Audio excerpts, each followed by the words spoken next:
دوستو، قدرت جب اپنا جلوہ دکھاتی ہے تو انسان کی ساری طاقتیں اور سارے منصوبے چند لمحوں میں خاک ہو جاتے ہیں۔ کبھی یہی بارشیں ہمارے لیے اور ہمارے کھیتوں کے لیے رحمت بن جاتی ہے تو کبھی یہی بارشیں سیلاب اور خوفناک آفت کی شکل اختیار کر لیتی ہے۔ حال ہی میں آپ سب نے دیکھا ہوگا کہ آسام میں کس قدر شدید سیلاب آیا ہوا ہے۔ اس سال آسام کے سیلاب میں مرنے والوں کی تعداد بڑھ کر 78 ہو گئی ہے، جبکہ 7 ضلعوں کے تقریباً 3 لاکھ لوگ اس سیلاب سے متاثر ہوئے ہیں۔ ان ضلعوں میں شیو ساگر، چرائی ڈیو، گولا گھاٹ، جور ہاٹ، ناؤگاؤں، وشوناتھ اور کامروپ میٹرو شامل ہیں۔ یہاں 21 ریونیو سرکل اور 551 گاؤں سیلاب کی لپیٹ میں آ چکے ہیں۔ ہزاروں گھر پانی میں ڈوب گئے ہیں، فصلیں تباہ ہو چکی ہیں اور لاکھوں لوگ بے گھر ہو کر ریلیف کیمپوں میں دن گزارنے پر مجبور ہیں۔ کئی علاقوں میں سڑکوں کا رابطہ بھی مکمل طور پر ٹوٹ چکا ہے، جس کی وجہ سے امدادی سامان پہنچانے میں بہت ہی زیادہ دشواری پیش آ رہی ہے۔ لوگ اپنی آنکھوں کے سامنے اپنی پوری زندگی کی محنت کی کمائی کو پانی میں بہتا ہوا دیکھ رہے ہیں، مگر وہ کچھ بھی نہ کر سکے۔ لوگوں کو اپنے گھر، اپنا سامان اور اپنے مویشی سب کچھ چھوڑ کر اپنی جان بچانے کے لیے بھاگنا پڑا۔ ایسے مشکل حالات میں ہر انسان کو ایک دوسرے کا ساتھ دینے، ایک دوسرے کے لیے دعا کرنے اور صبر کے ساتھ اللہ تبارک و تعالیٰ پر بھروسہ رکھنے کی ضرورت ہے۔ لیکن دوستو، انہی لمحوں میں ایک ایسا منظر دنیا والوں کے سامنے آیا۔ اللہ تبارک و تعالیٰ کی قدرت کا ایک ایسا کرشمہ لوگوں نے دیکھا جس نے لاکھوں دلوں کو ہلا کر رکھ دیا۔ پانی کے بے رحم ریلے نے آسام میں ہر چیز کو اپنے ساتھ بہا دیا، مگر اسی سیلاب کے درمیان ایک ایسا منظر دکھائی دیا جسے دیکھ کر ہر زبان پر بے اختیار سبحان اللہ جاری ہو گیا۔ دنیا بھر کے لوگ، چاہے وہ مسلمان ہو یا غیر مسلم، اللہ تبارک و تعالیٰ کی قدرت کا یہ منظر دیکھ کر حیران رہ گئے کہ آخر اتنی بڑی تباہی کے درمیان یہ کیسے ممکن ہوا؟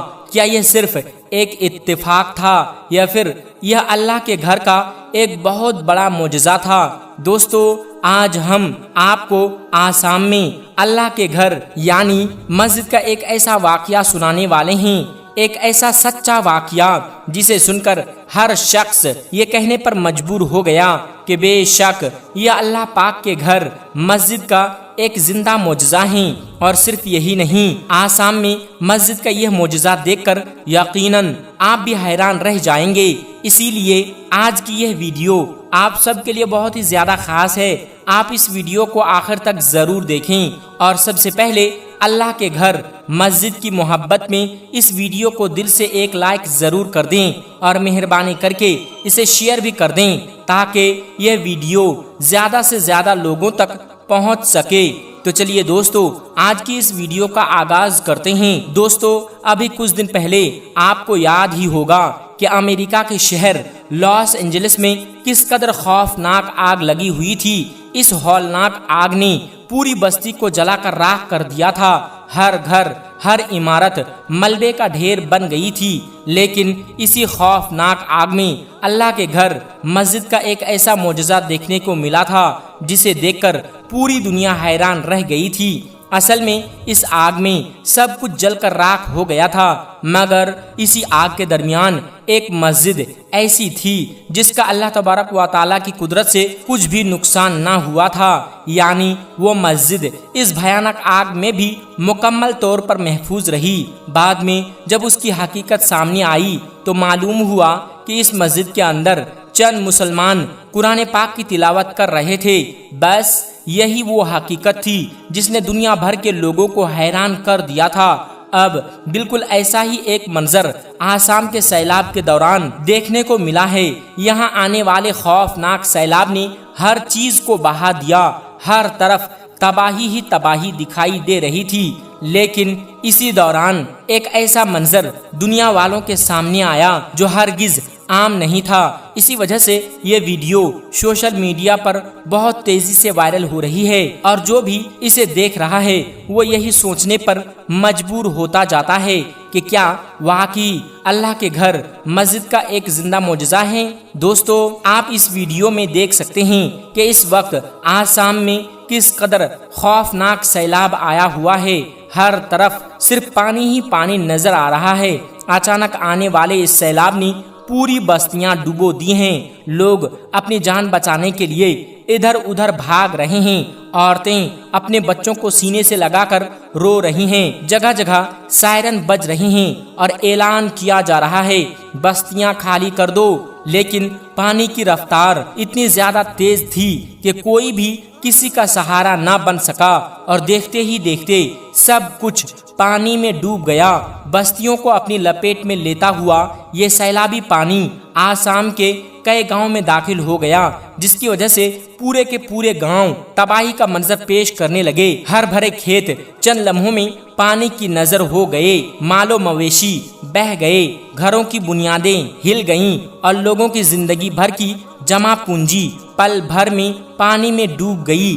لیکن انہی تباہ کن مناظر کے درمیان اللہ تبارک و تعالیٰ کی قدرت کا ایک ایسا کرشمہ دیکھنے کو ملا جسے دیکھ کر ہر شخص حیران رہ گیا، اور صرف یہی نہیں، اسے دیکھ کر آپ بھی دنگ رہ جائیں گے۔ اسی لیے اس ویڈیو کو آخر تک ضرور دیکھیں۔ دوستو، جیسا کہ آپ سب لوگ جانتے ہیں کہ اس وقت آسام کے بارپیٹیا ضلع میں سیلاب کا سب سے زیادہ اثر دیکھا گیا ہے۔ آسام میں سب سے زیادہ تباہی بارپیٹیا ضلع کے دیہات میں ہوئی ہے۔ انہی گاؤں میں ایک چھوٹا سا گاؤں ہے جس کا نام غلام والا ہے، جو دریائے برہم پتر کے کنارے آباد ہیں۔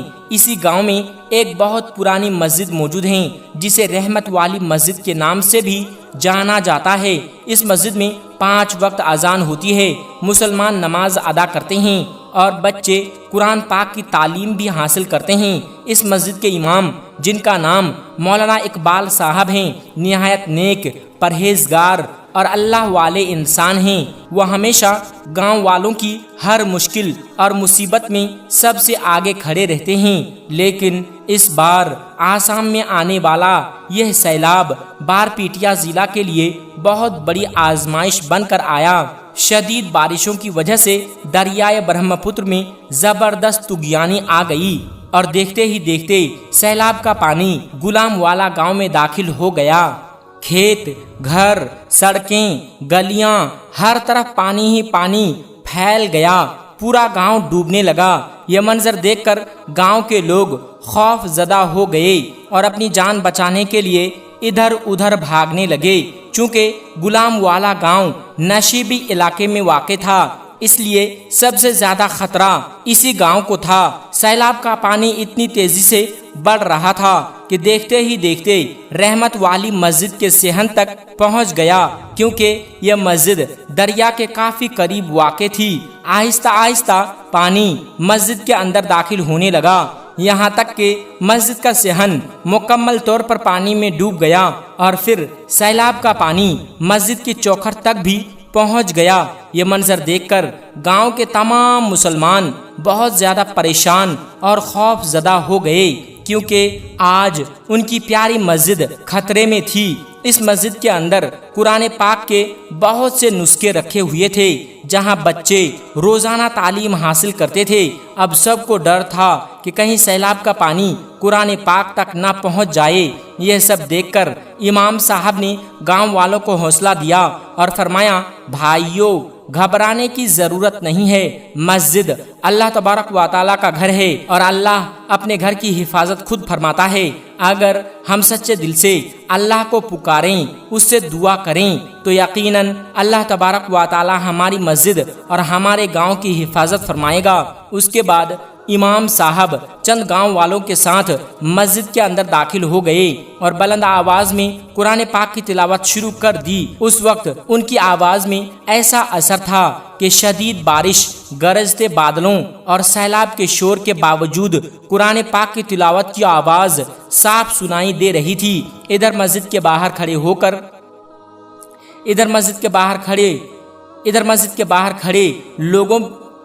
ادھر مسجد کے باہر کھڑے لوگ بھی ہاتھ اٹھا کر اللہ تبارک و تعالیٰ سے گڑ گڑا کر دعا کرنے لگے۔ وہ روتے ہوئے کہنے لگے، یا اللہ ہم پر رحم فرما، یا اللہ اپنے گھر اس مسجد کی حفاظت فرما، یا اللہ ہمارے گاؤں کو سیلاب سے بچا لے۔ دوستو ابھی یہ دعا جاری تھی کہ اچانک اللہ تبارک و تعالیٰ کی قدرت کا ایک ایسا منظر سامنے آیا جس نے سب کو حیران کر دیا۔ جیسے ہی قرآن پاک کی تلاوت مکمل ہوئی، گاؤں والوں نے دیکھا کہ سیلاب کا پانی مسجد کی چوکھٹ کے قریب آ کر رک گیا، یعنی پانی مسجد کے باہر ہی ٹھہر گیا اور مسجد کے اندر داخل نہ ہو سکا۔ ایسا محسوس ہو رہا تھا جیسے کوئی غیبی دیوار اس پانی کے سامنے کھڑی ہو گئی ہو۔ صرف یہی نہیں بلکہ پانی کی رفتار بھی آہستہ آہستہ کم ہونے لگی اور دریائے برہم پتر کا زور بھی ٹوٹنے لگا۔ یہ منظر دیکھ کر مسجد کے قریب موجود لوگ خوشی سے زور زور سے پکارنے لگے، مولوی صاحب یہ تو اللہ تبارک و تعالیٰ کا بہت بڑا کرشمہ ہے، اللہ نے اپنی رحمت سے رحمت والی مسجد کو بچا لیا۔ دوستو پھر صبح ہونے تک بارش مکمل طور پر رک گئی اور ساتھ ہی دریائے برہم پتر کا پانی بھی آہستہ آہستہ پیچھے ہٹنے لگا۔ اس طرح اللہ تبارک و تعالیٰ کی قدرت سے مسجد محفوظ رہی۔ سیلاب کا پانی مسجد کے اندر داخل نہ ہو سکا اور مسجد میں رکھے ہوئے قرآن پاک کے تمام نسخے بھی مکمل طور پر محفوظ رہے۔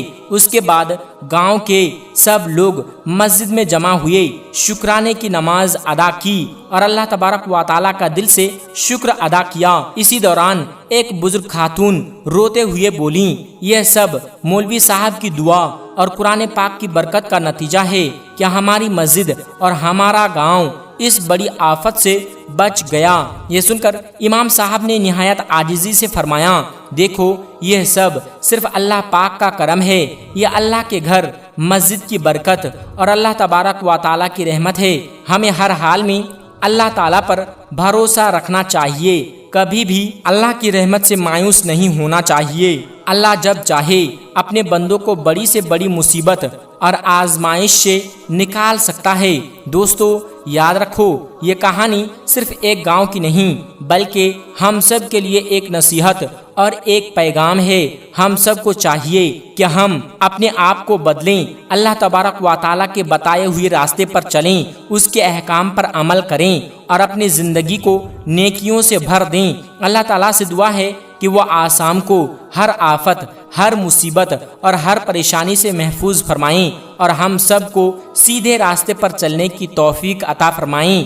آمین ثم آمین۔ دوستو اس پورے واقعہ سے ہمیں یہی سبق ملتا ہے کہ مصیبت چاہے کتنی بھی بڑی ہو، انسان کو ہر حال میں اپنے رب پر بھروسہ رکھنا چاہیے، اپنے گناہوں سے سچی توبہ کرنی چاہیے اور اللہ تبارک و تعالیٰ کی طرف رجوع کرنا چاہیے، کیونکہ اصل کامیابی صرف دنیا کی زندگی میں نہیں بلکہ آخرت کی ہمیشہ رہنے والی زندگی میں ہے۔ دوستو جیسا کہ آپ سب جانتے ہیں کہ حجر اسود وہ مبارک پتھر ہے جسے اللہ تبارک و تعالیٰ نے جنت سے زمین پر بھیجا تھا اور وہ ہمارے پیارے نبی حضرت محمد صلی اللہ علیہ وسلم نے اپنے مبارک ہاتھوں سے اسے خانہ کعبہ کی دیوار میں نصب فرمایا تھا۔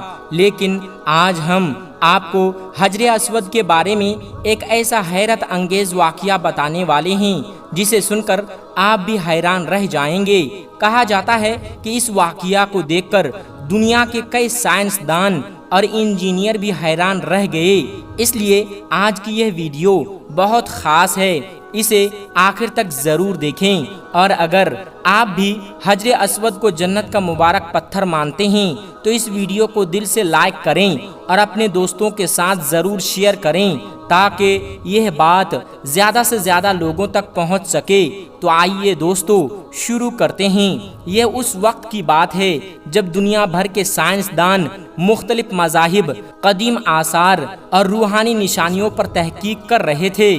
انہی دنوں امریکہ کا ایک سائنسدان سعودی عرب آیا۔ اس کا مقصد یہ تھا کہ وہ خانہ کعبہ میں موجود حجر اسود کی حقیقت کو سائنسی انداز میں پرکھے اور یہ بات ثابت کرے کہ یہ کوئی آسمانی پتھر نہیں بلکہ ایک عام پتھر ہے۔ اس سائنسدان کا کہنا تھا کہ شاید کہ یہ کسی شہاب ثاقب کا ٹکڑا ہے یا کسی آتش فشاں سے بننے والا عام پتھر جسے مسلمان بلا وجہ مقدس سمجھتے ہیں اور یہ کہتے ہیں کہ یہ جنت سے آیا ہے۔ اس کے لہجے میں غرور بھی تھا اور چیلنج بھی، لیکن جب وہ سعودی عرب پہنچا اور اس نے حجر اسود پر تحقیق شروع کی تو اسے کچھ ایسی حیران کن باتیں معلوم ہوئیں جنہوں نے اسے سوچنے پر مجبور کر دیا۔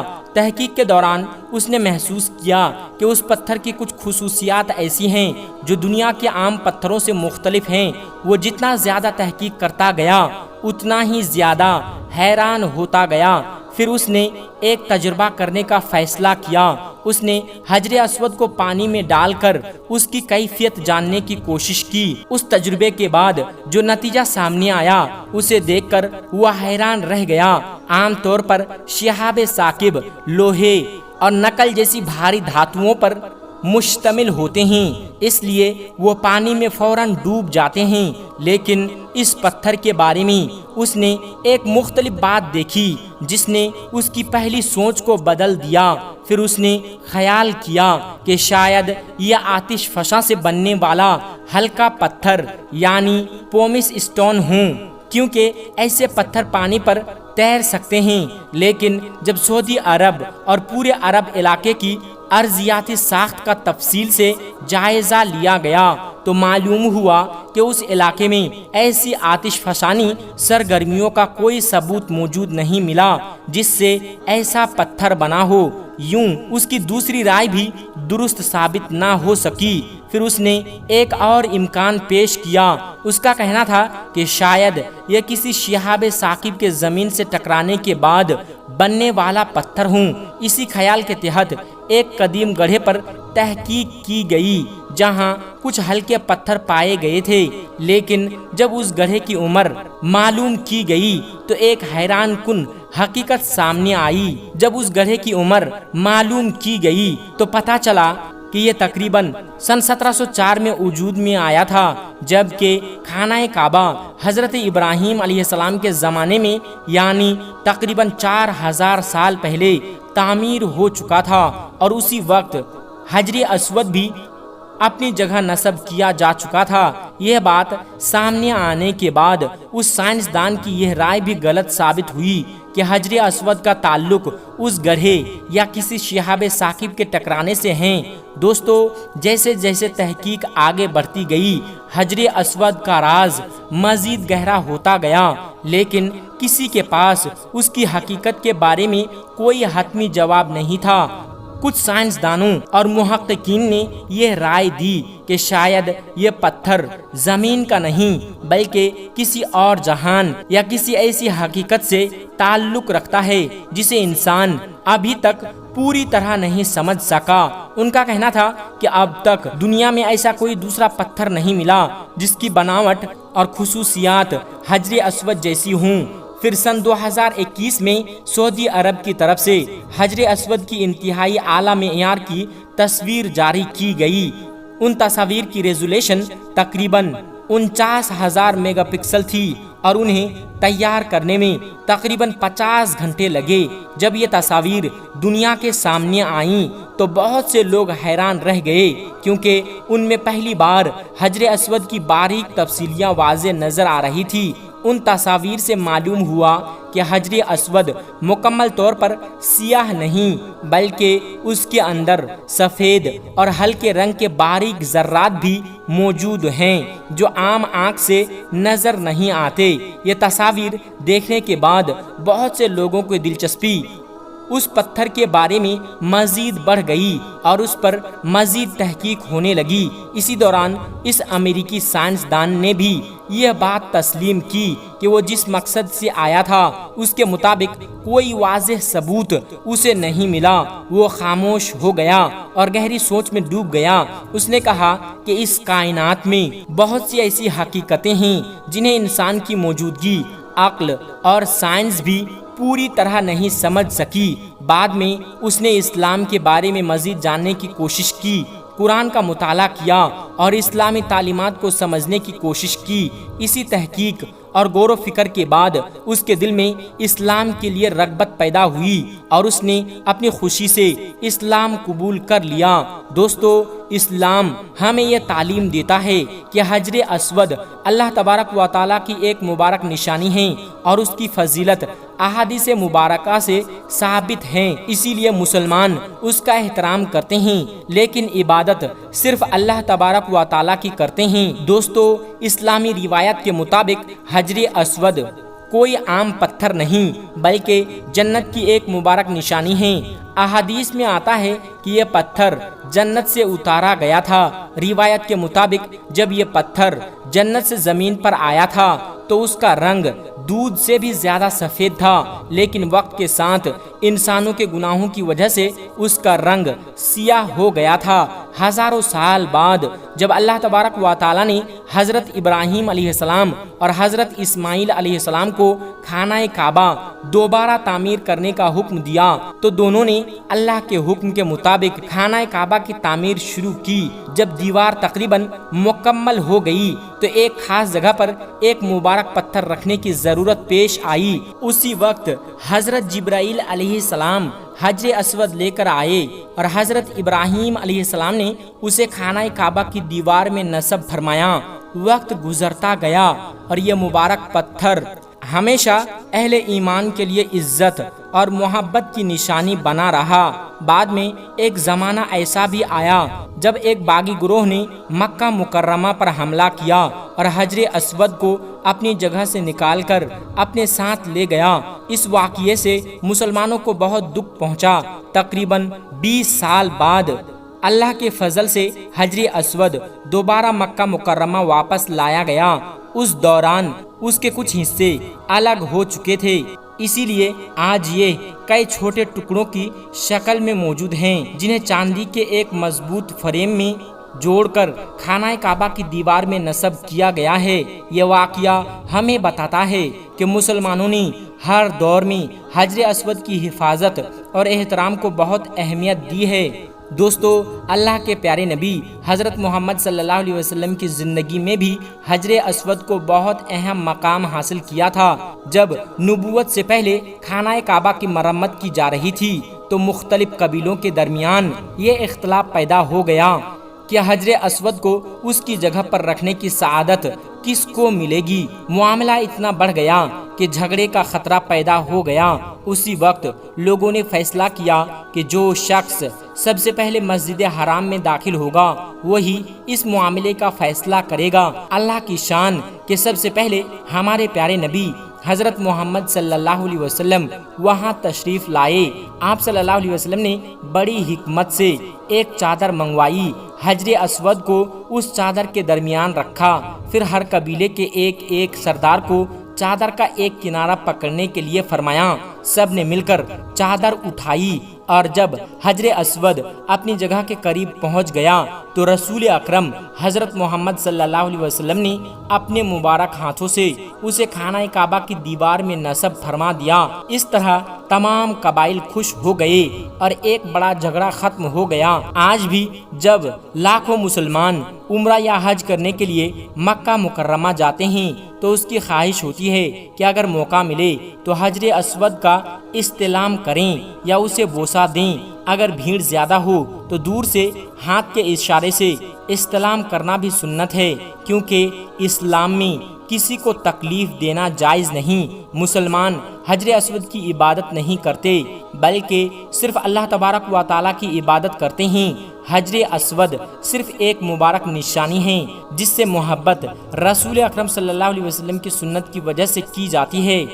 دوستو، آج کے دور میں خانہ کعبہ اور حجر اسود کی حفاظت کے لیے سعودی حکام جدید انتظامات کرتے ہیں تاکہ لاکھوں زائرین محفوظ طریقے سے حج اور عمرہ ادا کر سکیں۔ حج کے موسم میں مسجد حرام میں بڑی تعداد میں سیکورٹی اہلکار اور انتظامی عملہ موجود رہتا ہے تاکہ زائرین کو کسی قسم کی پریشانی نہ ہو۔ حجر اسود کے قریب خاص انتظامات کیے جاتے ہیں تاکہ لوگ اپنی باری کے مطابق استلام کر سکیں اور کسی کو دھکا یا تکلیف نہ پہنچے۔ دوستو، حجر اسود صرف ایک پتھر نہیں بلکہ مسلمانوں کے لیے ایک مبارک نشانی ہے۔